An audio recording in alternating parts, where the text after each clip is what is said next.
ఉన్నారు. ఇప్పుడే ఉధృతమైన పాటలు పాడుతూ రంగారెడ్డి జిల్లా మరి కలెక్టరేట్ ఓపెనింగ్కు చెప్పండి అన్న, ఎలా అనిపిస్తుంది?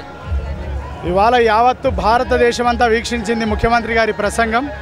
తెలంగాణ యావత్తు రాష్ట్రమంతా బంగారు తెలంగాణ నిర్మాత కేసీఆర్ గారి నాయకత్వంలోనే, వారి నాయకత్వంలోనే తెలంగాణ సురక్షితంగా సుభిక్షంగా ఉండగలుగుతుంది. ఆయన మాత్రమే మా నాయకుడు, మమ్మల్ని కాపాడగలిగేవాడని తెలంగాణ ప్రజల్లో విశ్వాసాన్ని మళ్ళొకసారి ఈ వేదిక సందర్భంగా నిలబడ్డాం.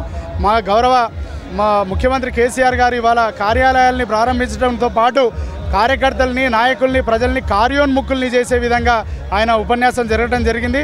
నిజానికి ముఖ్యమంత్రి కేసీఆర్ గారి నాయకత్వంలోనే ఈ తెలంగాణ కాపాడబడుతుంది.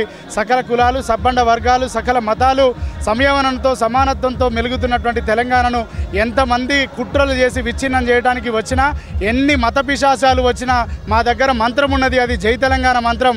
ఈ తెలంగాణ మంత్రంతో తెలంగాణ ప్రజల్ని ఏకం చేస్తాం అని మళ్ళొక్కసారి మా నాయకుడు పిలుపునివ్వడం జరిగింది. ఆ పిలుపులో మా ఎమ్మెల్యేలు ఇవాళ ఉండి వేదిక మీద ఉన్నటువంటి మంత్రులు కానీ, ఎమ్మెల్యేలు కానీ, ఎమ్మెల్సీ కానీ, చైర్మన్లు కానీ, తర్వాత ప్రజాప్రతినిధులు కావచ్చు, కార్యకర్తలు కావచ్చు, అశేషంగా ఇవాళ మా ముఖ్యమంత్రి గారికి ఆగే బడో హమ్ తుమారే సాతే అనే నమ్మకాన్ని, విశ్వాసాన్ని కూడా ఇవ్వడం జరిగింది. కాబట్టి మేము కేసీఆర్ నాయకత్వంలో బంగారు తెలంగాణ నిర్మాణం అయ్యేదాకా ఏకతాటిగా ముక్తకంఠంతో ఏకముఖిన ఉంటామని మళ్ళొకసారి ప్రజలందరూ కూడా ముక్తకంఠంతో కేసీఆర్ జిందాబాద్ ఆగే బడో హమ్ తుమారే సాత్ హై అని నిర్ణయించడం జరిగింది.